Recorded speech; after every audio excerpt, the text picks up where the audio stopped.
Michael Huber. And more. Heroes of the Storm.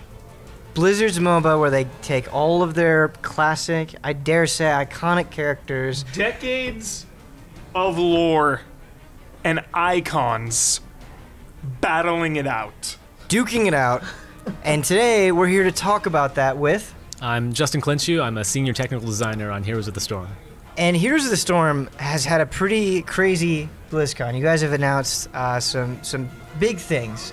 Jaina and Thrall, honestly, and I'm not just saying this, two of my favorite characters in the Warcraft universe, especially Thrall. But last but not least, you threw us a curveball. Lost Vikings. It's been, I don't know how long since the last time we've seen them.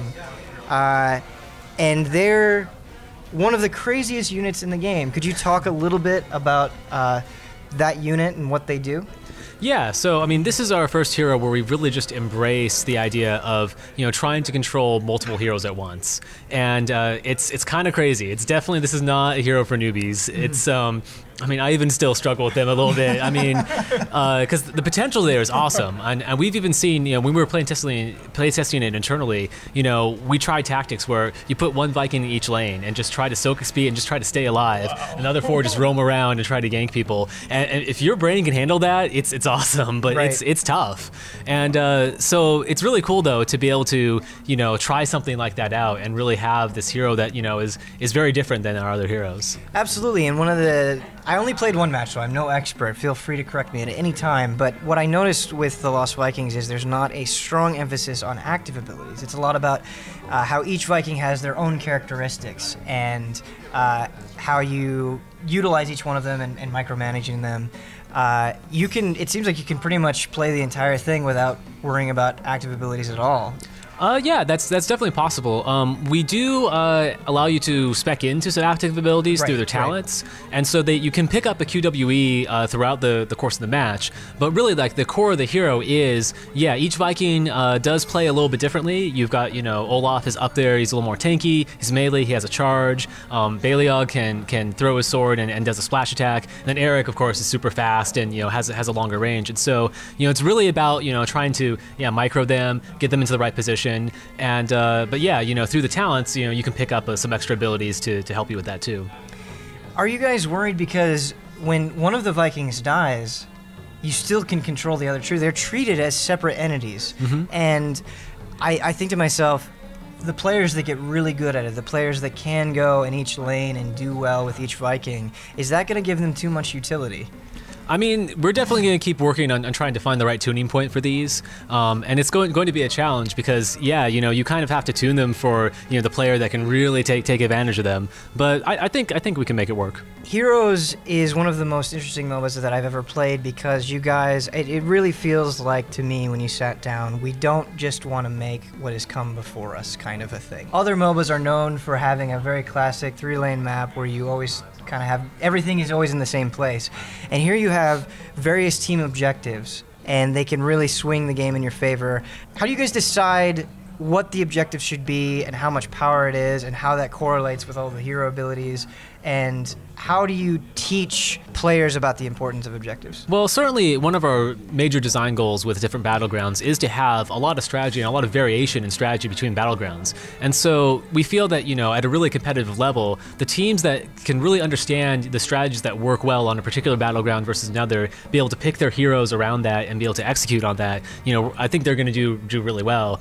And it's, yeah, so it's really about, you know, giving players some interesting choices throughout the course of the match. You know, do we go for the night camp here, or do we focus all of our efforts on the mechanic? Or maybe we put some guys on the mechanic, but then we see that we're getting outnumbered there, so we have to pull back and maybe try to go for something else. And really having a lot of variety of things to do on the map, you know, makes for those awesome strategic plays. And what I've noticed with my time in Heroes of the Storm is matches are quick compared to the average MOBA. And is that something you guys, was that a conscious decision? Did you want to make Heroes of the Storm a little bit more approachable and have players get in and out and learn more quickly? Yeah, that was definitely a goal early on. We definitely wanted to have shorter matches, and it wasn't just a matter of approachability. I mean, this is, also what we wanted out of the game, where it's just like, man, if you're playing a 75-minute game, it can really, it's dragging on at that point. Yeah, and absolutely. it's definitely much more refreshing to, get in, 20 minutes and be like, all right, I'm ready for another one, and I still got time on my lunch break, that kind of thing. I feel like with certain genres, for periods of time, there are these, this is the way it has to be done kind of a thing. And something I really respect about Heroes is you guys don't have items. You have flexibility with the talents, and you can choose different talents and different builds as you're leveling up during every game. But why did you guys decide to not include that kind of traditional element? Well, it took us a long time to get there, for sure. This game has been in development for about 4 years now, and for a decent portion of that development cycle, we had a shop with items and we had gold. And it took a lot of different steps in order to finally get to the point where we could have the system that we had now. Certainly early on, one of our goals was, we wanted this to be a team-centric game. One of the problems that, we saw with some of these other games is that even though it's a team of 5 people, it's really about kind of getting all the gold on one person so they can do all the work at the end. And so it's really cool to have, an MVP in the game, and I think Heroes is certainly capable of that. You can have that game where Stitches gets that blind hook because he knew exactly where they were, and that, you pick somebody off that way, or maybe Uther gets that clutch heal and that stun right at the right moment and turns the team fight around. But at the same time, it takes a team to win. And so we really wanted to try to develop the mechanics in such a way that it would really, help with that goal of, team play. And you have to, strategize as a team. Sometimes you might even split up, but that it's really a team decision to know, okay, we need a few heroes here, we need a few heroes there. And it's not just about that one player, farming up all the gold. I feel like for a game like this, the competitive scene is absolutely vital. And Heroes is kind of coming onto the scene at a time where a lot of players and a lot of teams are already established with other things. So with that in mind, how are you guys planning on growing Heroes of the Storm and having it be a presence on the scene? So at the moment, our focus really is just on the gameplay and, getting this thing to beta and getting more people in and, making it as fun as possible. But I'm really excited to see what happens on the competitive scene. And already you see on Reddit and Twitch, that's starting to form. It's really fun watching Kings of the Storm, for instance. And I'm really impressed with the production value that they have, for this game being an alpha with a smaller audience. We haven't invited that many people in, and yet there's a lot of people forming around this saying, yeah, this is really fun to watch, this is great. So yeah, I'm really excited to see where it goes. Well, I'll tell you what, I just want to go play more Heroes of the Storm. Thank you, you've been very informative. I appreciate your time, and I hope you have a good rest of the show, man. Awesome, thanks, you too.